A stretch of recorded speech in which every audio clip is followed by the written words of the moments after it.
Hapana, hakuna sababu ya vijana kutundika daruga kusomea uandishi wa habari.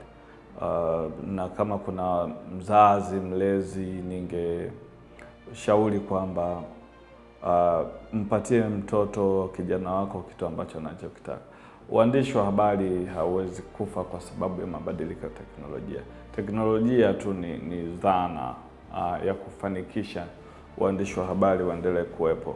Kwa cha kwanza, naomba kabisa kwamba tusizime ndoto za watu za kutaka kuwa waandishi wa habari kwa sababu tu ya changamoto ambayo tasnia inapitia, kwa sababu pamoja ya kwamba kuna mabadiliko makubwa sana ya kiteknolojia, hakuna sehemu ambapo pamesema kwamba Watanzania au audience kwa ujumla wamesema hawataki habari, ila namna wanavyozipokea habari, wakati umeelewa, na aina ya habari zinabadilika. Kwa hiyo tukisema watu wasiende kusomea uandishi wa habari, inawezekana hao wanaoenda kusomea ndio watakuja kuiokoa tasnia kwa kufanya utafiti na kutafuta suluhu. Bado kuna fursa ambazo kwa pamoja tukiziangalia tunaweza tukatatua matatizo yetu, lakini tukawapatia hadhira kile kitu anachokitaka. Kwa hiyo kama zilivyo tasnia nyingine, hakuna sababu ya mtu kwanza kukata tamaa ya kwenda kusomea uandishi wa habari, kwa sababu inawezekana wewe ambao unaenda kusomea uandishi wa habari ndio utakuja kuwa mkombozi wa tasnia hii.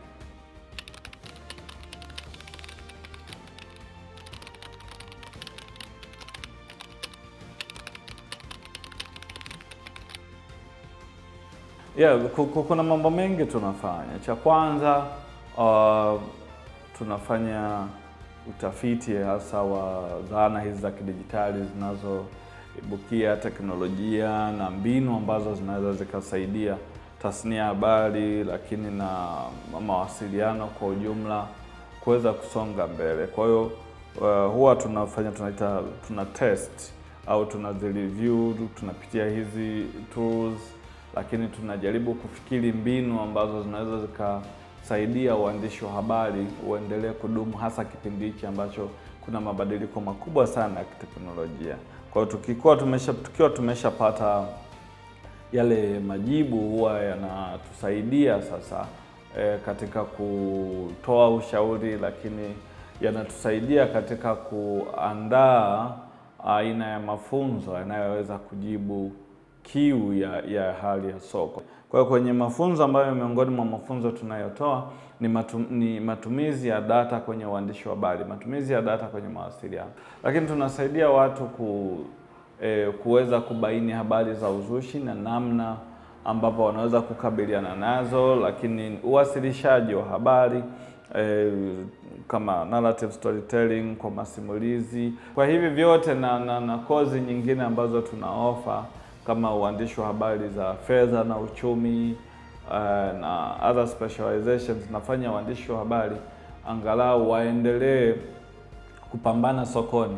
Yaani mtu ambaye anaweza kuchambua data, kuziwasilisha kwenye lugha ambayo ni rafiki, anaweza kufanya uchambuzi wa kina, anaweza kuwasilisha habari yake kwa masimulizi, ana uwezo mkubwa sana wa kubaki sokoni kuliko yule ambaye yuko empty. Kwa hiyo ni kwenye mafunzo, lakini pia hata kwenye kutoa ushauri kwenye vyombo vya habari, kwa vyombo vya habari ni namna gani tunaweza tukatumia teknolojia, lakini na mbinu nyingine za kisasa katika kukuza sekta ya habari, ikiwepo mbinu za kutafuta mapato.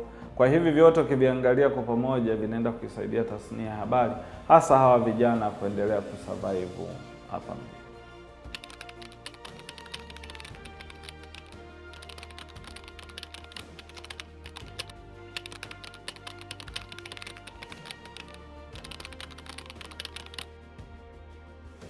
Hii ni aina ya maudhui ambayo sio rahisi kuyapata hivi, yani kama breaking news ambazo kila mtu anajua. Sasa hata wananchi wanatusaidia kutupatia breaking news kwa sababu waandishi hawapatikani kila mahala. Kwa hiyo kupitia uandishi wa data unaweza kupata habari zilizojificha kutoka kwenye data ambazo hazipatikani sokoni, na mtu ukawa pia competitive.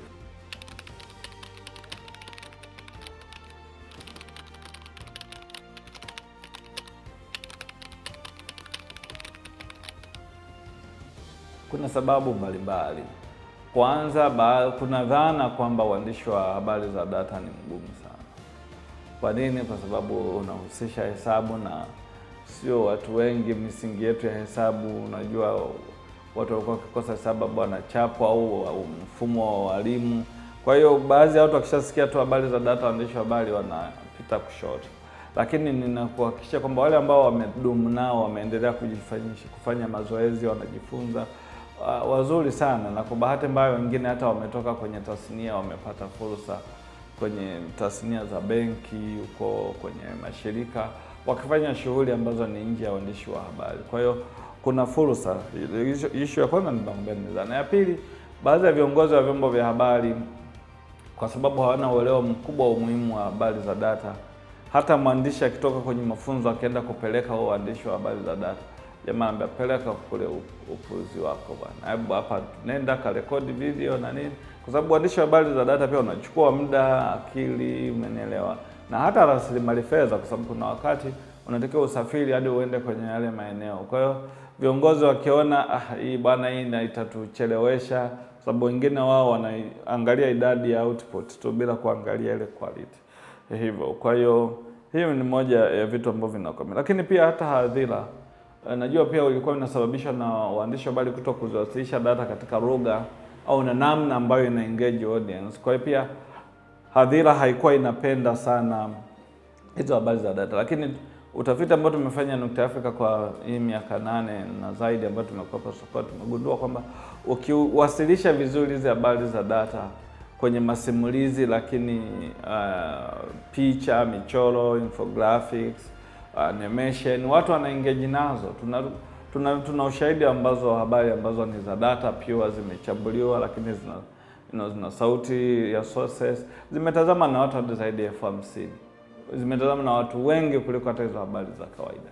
Kwa hiyo kuna fursa kubwa, lakini nadhani ni mazingira ya soko ambalo linafanya baadhi ya watu waone habari za data ni ngumu, lakini vyombo ambavyo vimezingatia vimetoboa.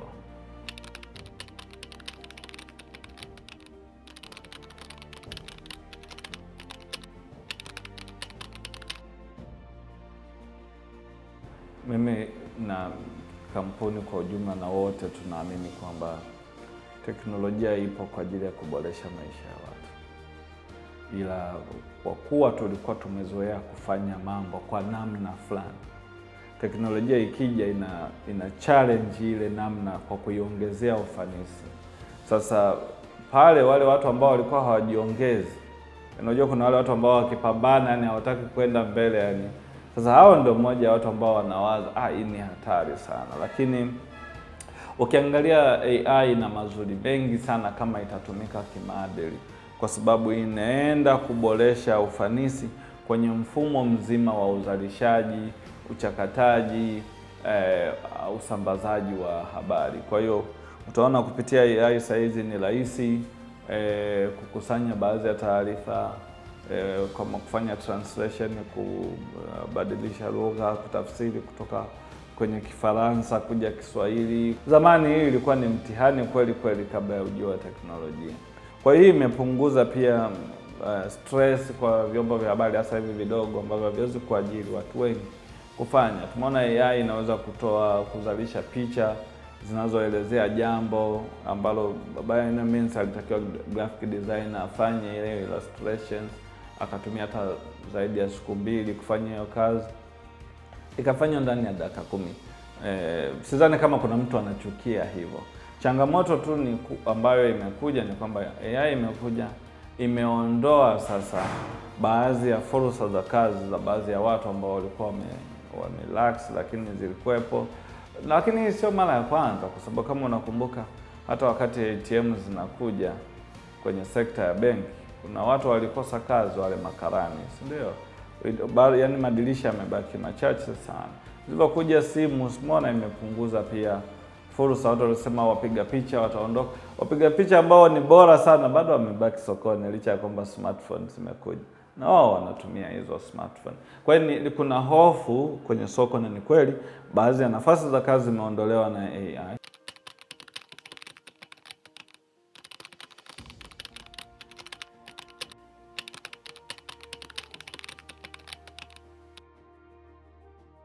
kuna watu wanaitwa AI editors, wahariri wa AI, kwamba AI ikishakuwa imeanza kupitia maudhui, kuna mtu lazima binadamu, hasa kwenye vyombo vya habari ambavyo vinatumia human in the loop, yani uwepo wa binadamu katikati. Kwa hiyo kuna nafasi za kazi zitazaliwa na kuna nafasi za kazi nyingi tu zitaondoka. Kwa ndio maana baadhi ya wanahofu, lakini tunaona ni fursa kwa sababu watu hawana muda, wako busy.